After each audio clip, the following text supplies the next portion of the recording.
rappeler que oui, il est très important de parler pureté. Mais laquelle? Laquelle? Demandons à l'Esprit Saint que cette parole de Dieu nous aide à mieux connaître Dieu, à mieux l'aimer et à mieux le servir.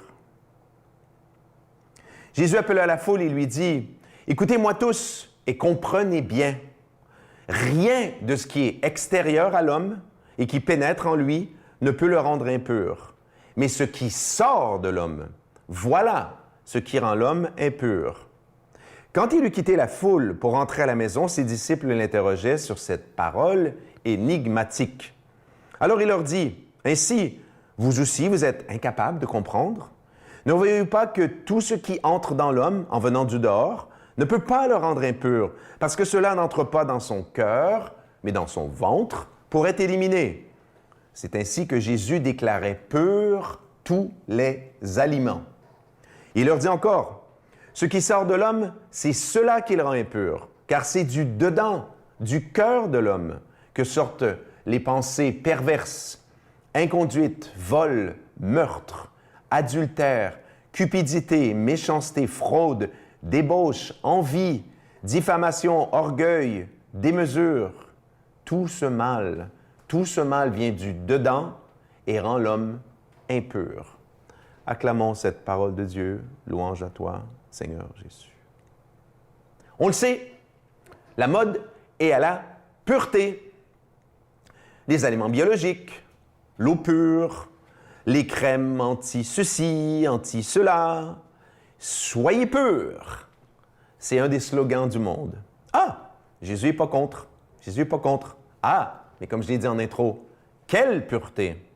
Mais vous savez que les Juifs aussi étaient obsédés, les Juifs du temps de Jésus, encore aujourd'hui, obsédés par l'idée de pureté.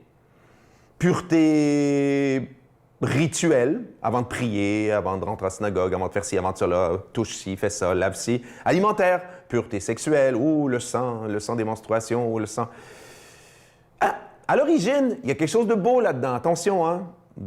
Je suis un peu taquin, mais il y a quelque chose de beau. On s'approche de Dieu, il faut être pur. Tout ce qui concerne Dieu est pur. Puis là, vous faites remplacer pur par propre, par non souillé, non taché. Voilà. Donc, pour s'approcher de Dieu, pour être en relation, pour être correct avec lui, il faut être pur. D'où tous ces interdits. Mais le danger, et les Juifs sont tombés dedans tout à fait complètement, c'est de prioriser l'extérieur et d'oublier l'intérieur. Et Jésus va passer sa vie publique, j'allais dire toute sa vie publique, c'est 3 ans, à rappeler cela. Allô, vous vous trompez de cible. C'est pas l'extérieur qu'il faut purifier, c'est l'intérieur. Et là, merci Jésus.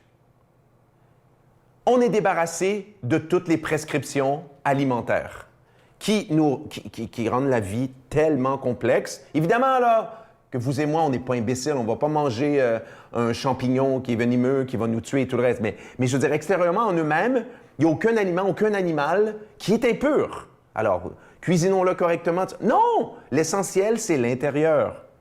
Ah! Aïe aïe! Ça fait mal. T'es bien habillé, t'es propre, tu sens bon, t'as ta crème anti-rides et tout le reste. Ça se voit. Mais ton cœur, lui? Ton cœur, lui? Le mal vient du dedans. Et là, regardez comme le spectre est large. Toute la médisance. En fait, c'est tous les manques d'amour, hein? Mais ils sont très nombreux. L'orgueil, qui n'est pas un peu orgueilleux? La démesure, la débauche, l'adultère, la cupidité, l'amour de l'argent, l'amour de... Tout est là. Alors la leçon, messieurs, dames, la leçon, il faut purifier le dedans. C'est la leçon de Jésus. Puis Jésus va le rappeler sans arrêt. Priez pour purifier votre cœur. Puis quand vous aurez purifié votre cœur, mais là forcément, parce que le cœur est pur, et tout part du cœur, mais là vos actions vont être purifiées. Il y aura dans votre vie moins de méchanceté, il y aura plus d'amour, il y aura moins de médisance, il y aura moins de cupidité, il y aura moins de débauche, il y aura moins d'adultère, il y aura moins de tout ce que Jésus met dans la grande catégorie du mal. Et comment on atteint ça? Allô? On n'atteint pas ça en allant acheter un truc dans un supermarché. On atteint ça par ce que vous faites en ce moment, l'écoute, la méditation de la parole de Dieu. On atteint ça par la prière. On atteint ça par les sacrements, surtout l'Eucharistie. Demandons à Dieu